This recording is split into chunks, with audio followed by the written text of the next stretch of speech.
Chris Sewell here, baseball card collector, investor, dealer, in that order. Welcome everyone. Story time today. The last few stories I shared were, some of the large purchases I made and the financial breakdowns, and I actually have a bunch more of those to share over the coming weeks. But today I just wanted to share a story of one of my worst ever buying experiences. Off the top of my head, I'd say it's certainly one of the three worst buying experiences I've had in the card world. The seller was clearly completely out of line, but I made some mistakes as well, and I'm a big believer that mistakes are fine. They're even good. Part of the learning process. Nothing to be ashamed of, but they're only good if you learn from them. And this is one I feel like I learned from. Won't make that mistake again. So I'll go through the events of the situation, and then share the moral of the story at the end.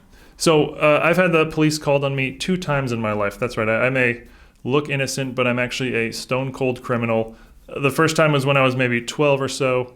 My friends John, Jesse, and I were biking around the neighborhood one weekend and came to our old elementary school. We decided it would be fun to climb onto the roof, which is exactly what we did. There was a patch of snow up there from a recent snowfall, and we just started throwing snowballs into the empty parking lot below. Not long after that, the cops show up, order us down, confront us, and tell us that we are trespassing. They let us go with just a warning because we hadn't committed any property damage. They tell us to go home and tell our parents immediately what we've done, and that's exactly what I did. My parents were not particularly upset. I was a very good kid, so it was a don't do that again type of thing. Probably got grounded for the weekend or something like that. The second time I've had the cops called on me is from the files of Adventures in Card Dealing. It was 2017. I'm recalling this purely from memory, so it's possible a few of the details are slightly off, but if they are, it's not by much. So one thing I used to do regularly was rent out a conference room in a hotel on a Saturday and advertise on my website that I was buying card collections. People could bring me their collections throughout the day, and I would take a look and make an offer, and they could sell it to me or not. This yielded a variety of results. Sometimes some really great stuff would come in and I'd get some really nice buys, and other times would be a total bust, nothing but bulk junk wax era stuff. This particular day had been quite bad, just nothing had come in that day. But one of the last guys to come in was very promising. He was maybe 50, and he had a box of big money cards with him. I don't remember exactly everything he had, but he definitely had 2 graded Jordan rookies. Now, this was before the crazy 10x move of the Jordans last year, but still a ton of value. We hit it off right away. He's a big sports fan and a card guy, so we get along great. Joking around, it's a very sort of jolly and friendly atmosphere at first. I start looking through his cards, and I'm obviously very impressed. He's got a ton of nice stuff. The 2 Jordans, again, I don't remember exactly what was in there, but certainly well over $10,000 worth of higher-end cards.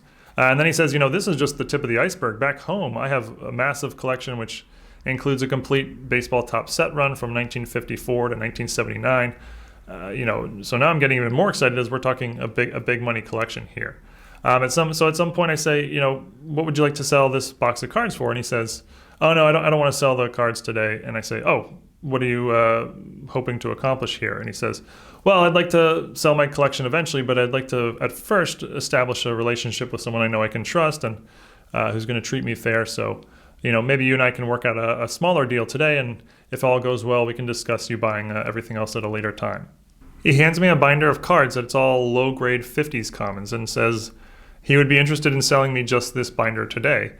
The binder had some value, but it wasn't very exciting, and it's hard stuff to sell through, especially if you're not a dealer.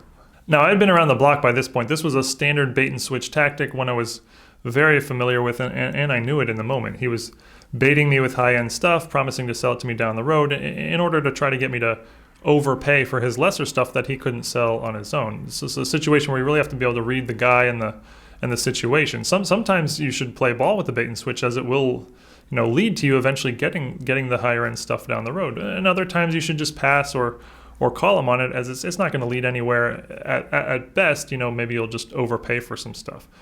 So again, it comes down to reading the guy. I made the decision in the moment to go ahead and play ball. This was a mistake, and I think I just read him wrong, or more likely I was just wishful thinking on my part. His stuff was just too enticing, and to this point we'd had a really good rapport, so I wanted to keep that going. I take a look at the binder. It's basically all low-grade 1952 Topps baseball and 1953 Bowman commons. A low-grade 52 Topps common will maybe fetch $4 to $5, and 53 Bowmans maybe $3 each if you make lots on eBay. And there were a few hundred cards, so there was some value. And selling vintage lots was one of my bread and butter moves. So I was actually very comfortable offering a very strong price for the binder, certainly stronger than most dealers would. There were exactly 2 star cards included in the binder, a 1952 Topps Billy Martin rookie and a 1953 Bowman Stan Musial. Like everything in the binder, they were low grade, so each were worth maybe about $50. Keep that in mind for later. I go through the binder and I say, okay, what would you like for the binder? And he says, of course, no, I want to hear your offer first. I know what they're worth, but I want to make sure you're being fair with me. I had calculated that the binder was going to yield me about $1,000 after fees. Normally for this, I would probably offer around $500 to $600. There's going to be some work involved here. Your money is going to be tied up for a bit, and the cards are not going to sell particularly fast. And if the other person countered, I would be willing to come up to maybe $700 at the absolute max. For the way I operated at the time, $500 to $600 was fair, $700 was borderline, and anything above that was a definite pass. But here I decided to just offer $700 right away to avoid him thinking I was lowballing him in any way. Another mistake on my part. Basically, he had successfully baited and switched me into offering too high of a price. So I said, I'll pay you $700 for the binder. As soon as I say that, the guy's mood completely changes. Friendly demeanor goes out the window. He comes back with, no, don't try to lowball me. This binder is worth way more than that. You'd have to give me at least $2,000 to get this binder. Now, believe it or not, I've been this far off on opening prices before and was able to come to a deal. So I keep trying and I say, I'm not sure where you're getting that number, but $700 is actually a very strong price to pay. Very, very, very few dealers would offer you that high of a price. And again, he says, no. He kept saying that. No. You're trying to pull a fast one on me. I'd come down to $1,500, but that's the absolute lowest. I say, look, I'm not trying to play hardball here. $700 is really, really as high as I can go. Let me show you why. And I take out pen and paper and I break it down for him. I'm making these exact numbers up, but it was something very close to this. There are 120 1952 Topps Commons. I'm going to be selling these in lots on eBay. I'm going to get $5 each since they're low grade. There are 150 1953 Bowman Commons. I'm going to be getting $3 each, also selling those in lots on eBay. And there's about another $150 or so worth of stars and high numbers. So I'm going to be selling the entire lot for about $1,200. eBay and PayPal fees are 15%. So I'm going to put in my pocket $1,000 after all is said and done. This is what I do for a living. I have to make some profit. I buy deals just like this multiple times a week. I know exactly how it's going to pan out for me. I guess I could come up to $800, but that's really a bad buy for me. And I would only do that with the understanding that I get first crack at buying your other stuff. No. It's worth way more than $1,500. That's already a total steal for you. So something I should mention is that's important is that from what I read about him and what I think to be true, he honestly believed what he was saying. He wasn't lying. He was just wrong. I could show him as much evidence as I wanted, completed eBay sales. It just wasn't going to change his mind. That's very different than if someone's just trying to negotiate the best price. If he's playing the negotiating game, I'll play as well and we'll just see where we land. But because he truly believed the cards were worth a lot more, this is where I really made the mistake. And it's this moment in the story that I'm going to come back to at the end. We were going back and forth and just not getting anywhere. We're both getting, more and more annoyed at each other. Out of frustration, I say, I'll come up to $1,000, but that's literally me breaking even after putting in a number of hours of work. This is a terrible buy for me, but I do want to start a relationship. And he finally reluctantly agrees to $1,000. He's not happy with it. I'm not happy with it, but it's the best we can do. I give him the $1,000. He gives me the binder. We exchange numbers, and he promises to call me within a week or so to set up a time for me to come look at his collection. The very next day, it might have even been that night, he calls me, and I assume he's just calling to set up a time. So I say, hey, how are you? And the first thing he says extremely aggressively is, hey, you got to give me that Stan Musial card back. And I say, what do you mean? And he says, the 53 Bowman Stan Musial card that was in the binder, it wasn't supposed to be in there. I'm super confused, and I say, what do you mean it wasn't supposed to be in there? It was in there. And he says, yeah, but it clearly wasn't supposed to be. You know that. You need to return the card to me right away. And I say, what are you talking about? You handed me the binder. The card was in the binder. I didn't put the card in the binder. And he says, yeah, but that binder was clearly all commons. The Musial was obviously not supposed to be in there. You know that. You're just taking advantage of me now. You need to return the card right away. And I say, no, I'm sorry, that's not how this works. You can't change a deal after it's been agreed to. I negotiated the price with the understanding that the Musial was a part of part of the deal. I'll gladly sell you the musical card back for what I valued it at, let's say $50. You can have the card back for $50. And he starts yelling and he says something like, you totally ripped me off. I'm not going to sell my cards to a thief. Now, I'm not someone who gets worked up easily, and I have no interest in getting into a heated argument with someone I don't know very well. So I hang up on the spot and I decide right there and then I'm never speaking to this person again. I don't care how many Jordan rookies and top sets he has. He calls back maybe a dozen times, leaves a whole bunch of messages. I don't answer any of the calls, and I don't even listen to the messages. The next day I get a call from the Irvine Police Department. He has filed a police report against me that I stole a baseball card worth $100 from him. The cop asks over the phone for my side of the story, and I tell it to her. She is actually extremely helpful and logical, something I always value, but particularly in this moment. She sort of breaks it down for me and says, there's nothing really for the police to do other than to try to facilitate an agreement because it's purely his side of the story versus my side of the story thing. She does say that he had said if I don't return the card, he will take it to a small claims court, which is his legal right to do. She didn't know what would happen in small claims court. Probably it'd be dropped because it's a he said, she said thing, but I would have to appear in court. Now, I very much value my time and I very much value my privacy, so I come to the extremely annoying conclusion that this just isn't a battle worth fighting.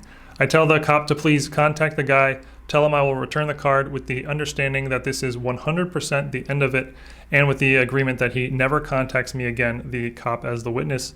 She agrees, and she calls me back a couple hours later and says the guy is fine with this.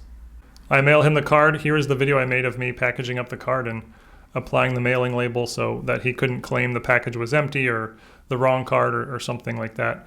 I never heard from the guy again. I don't know the records on how that deal panned out, as I just didn't keep them. I'm sure it played out basically exactly as I predicted, and I probably took a small loss on it. So not really a happy ending. The guy was clearly a dum-dum, but I do want to go back to that moment I had mentioned earlier. I was at 800, already too high. He was at 1,500, clearly already lower than where he wanted to be. I'm a big believer that deals should be win-win. It's not always possible, but if it is, you should always strive for it. And that's not me being a, hey, I'm a great guy kind of thing. It's very good business. When someone walks away from a deal happy, it leads to a positive snowball effect. They're more likely to call you next time they have a deal. They're more likely to refer someone else to you. They're more likely to just randomly be at a yard sale, see some cards, and give you a call. This won't always happen. A lot of times you'll never hear from them again, but sometimes you will. And the more deals you do with this win-win mentality, the more it just sort of spreads like a web, and the more deals come to you naturally. And in this business, finding things to buy is one of the hardest aspects. So this is extremely, extremely valuable. There are times when win-win is just not possible. There's just no price that exists that both sides are going to be happy with. Occasionally, it's the case where you have to come to a price where only one side is going to be happy. But that wasn't even the situation here. This was a straight up lose-lose deal. $1,000 was the best in the middle price we could get to. Well, that was a bad buy for me, and he was very unhappy with it as well. When I was at 800 and he was at 1,500, I should have just called it off, passed, stayed on good terms with the guy. Just said, hey, I'm sorry we couldn't make a deal. Here's my number. Feel free to call if you have any questions, or if you ever change your mind, maybe we can work something out then. This is, of course, easy to say in hindsight, but not as easy when you're staring at two Jordan rookies. Collections like that can be tough to find. But if I had played it that way, perhaps he would have had some other dealers come look at it, offer less, and he would have come to the conclusion on his own that my offer was indeed fair. Maybe he would have called me back down the road and we could have worked out a deal then. Who knows? But certainly there's no point in starting off a relationship with a lose-lose deal. But okay, that's it. One of my yucky stories from the adventures in card dealing. Hope you guys enjoyed. Would really love to hear what people think. It would be very easy to bash the guy, and he would certainly deserve it. But more interested in hearing, how you think you would have reacted in that situation, how you think I did, how I handled it, and what I could have done differently. Thank you everyone for watching, and see you guys on Wednesday for High Rollers. Thanks, guys.